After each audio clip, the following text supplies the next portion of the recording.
you're watching at the moment is Resident Evil 2. Yes. This is what I recorded the other day. I'm just in awe at the moment of the power of Proton, the power of Linux in general.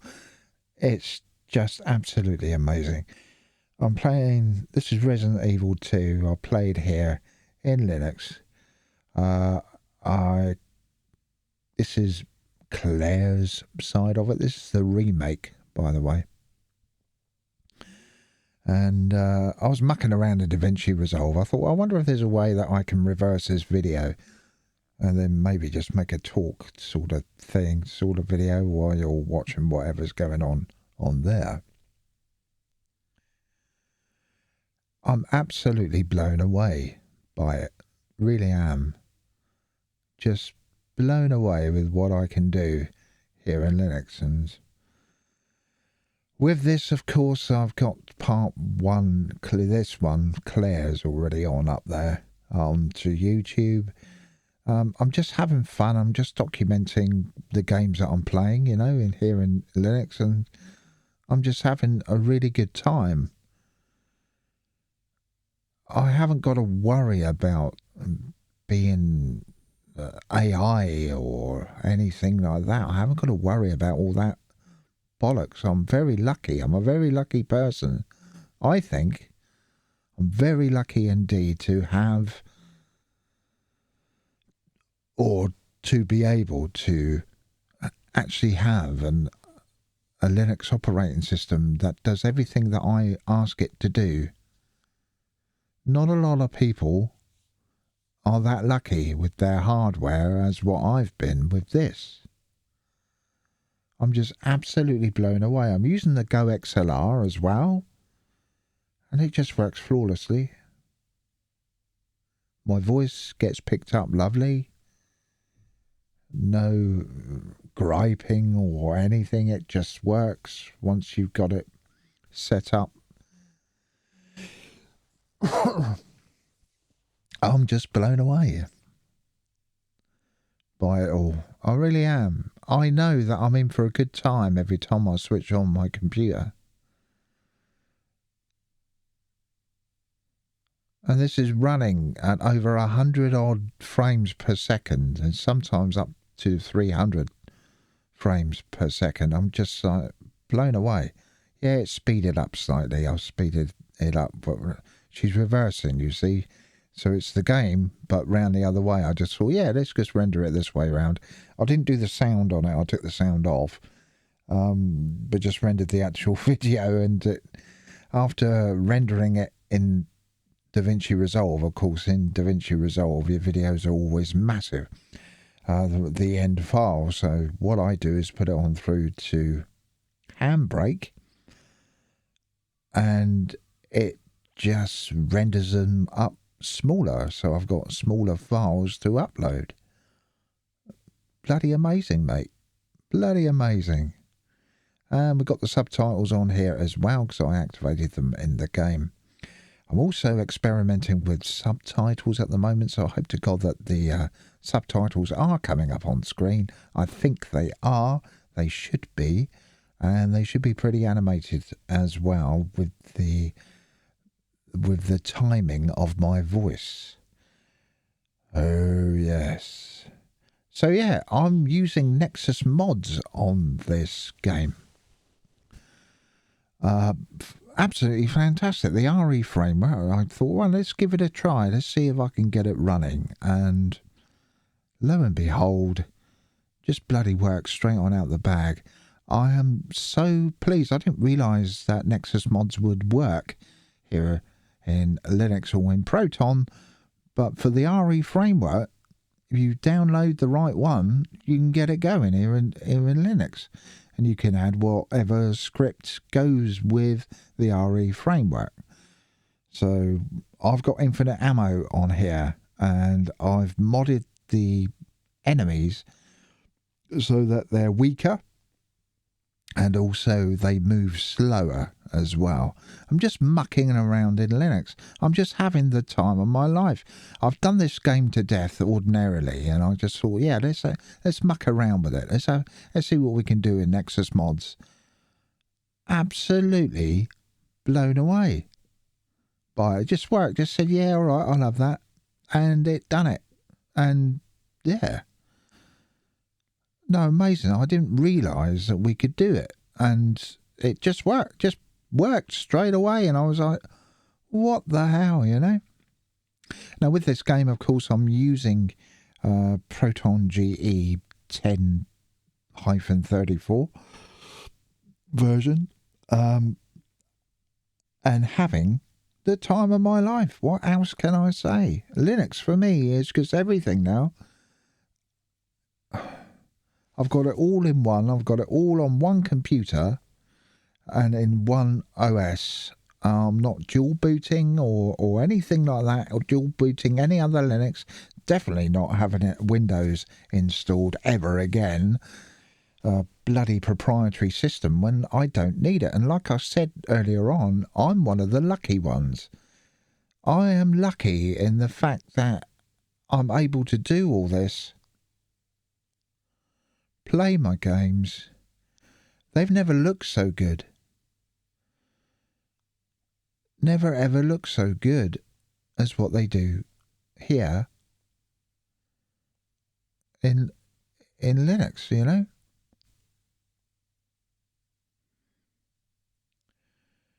So yeah, this is reverse Heskes Claire going on off. I am just in awe of it, really am. Now, obviously, I've done the same. I thought, well, I wonder if these Nexus mods, then, any of the mods would work with Requiem, and I can have the RE framework in there. Yeah, straight away. No messing whatsoever. I don't have infinite health on. That's one thing I don't do. Yes, I've got infinite ammo and ammo pickups, but I do not have infinite health because I think that spoils it altogether. I rather struggle, and I've also taken the HUD off of this, which means I haven't got this continuous hit A, you know. Hit A, it's over there, hit A, and it's telling you where to go and what to pick up and all that sort of thing. You know, so I've taken all that off.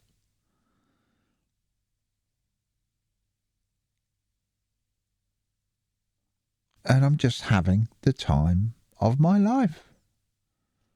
Absolutely fantastic. Now, I've only uploaded this first part at the moment. I've done the first and second parts of Leon's campaign. I've just got the second part of the first part of Claire's campaign to do. Now, originally I did play the PlayStation 1 Resident Evil, and I recorded it, and I thought, I wonder if I could shrink it on down. Well, I was silly, wasn't I? Because in the middle of rendering, I decided to switch my computer off, actually shut it down. It shut down fine.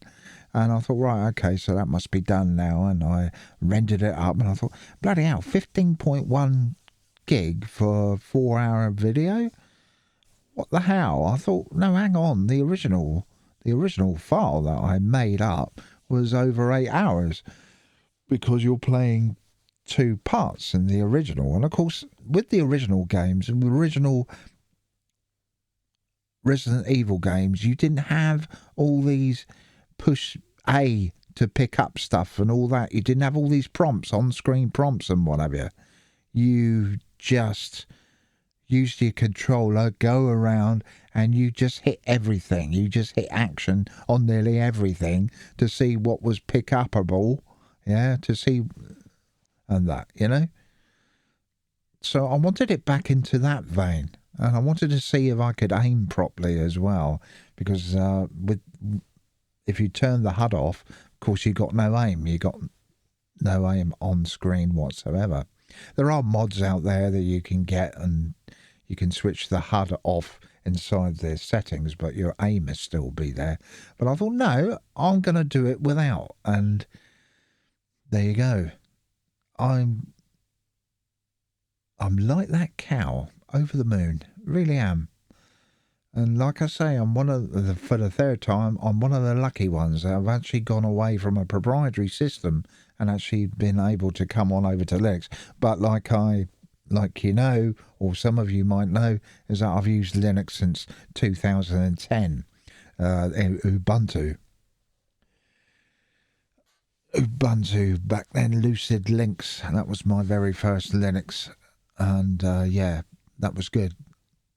That was good, but not as good as what Linux is now. Linux has come an awful long way, and I'm so pleased with it. I really am.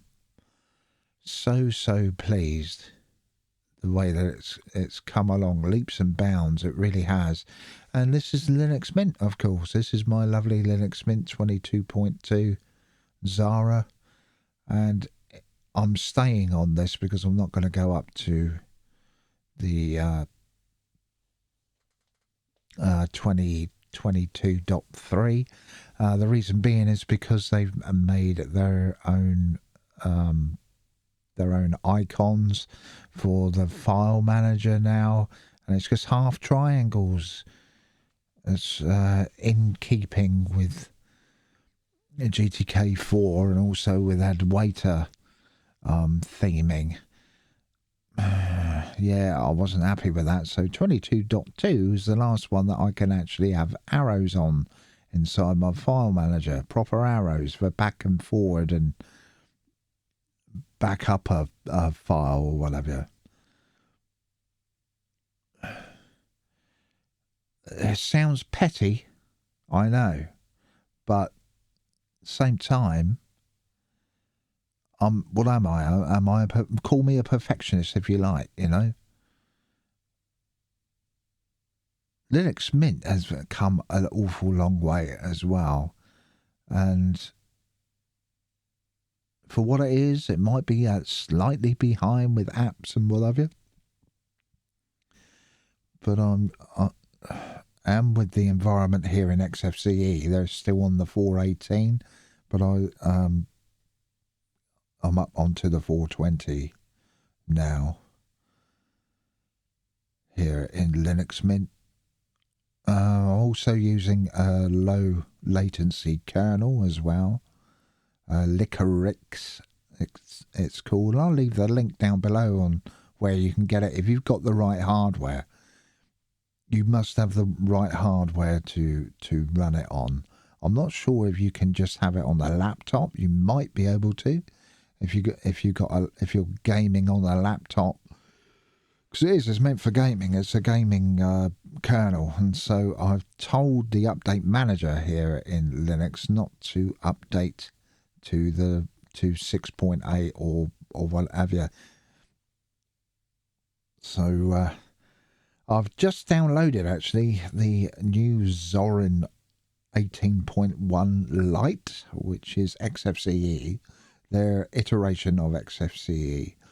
I will be installing that in the next couple of days onto my other computer, my original computer, which is the same setup as this, but without IC docks on it. It's only got the one spare drive on it. So I'll be installing that onto that. It's still got NVIDIA 4060 on it, because it was that I first got built doing my Linux videos on. All those, yeah, must be 2 years ago now. Must be at least that now. But of course I've moved on over to this computer now, and I've got so many drives on here. Everything's just working fine, and I'm so bloody pleased. Really am, because that's what I'm after in life, is stability. Yes, I could go on to Arch, but where would the stability be once updates start breaking and what have you? You've got to go so careful if you're using cutting edge technology, yeah? I've learnt my lesson there, I really have, that things break, and they do.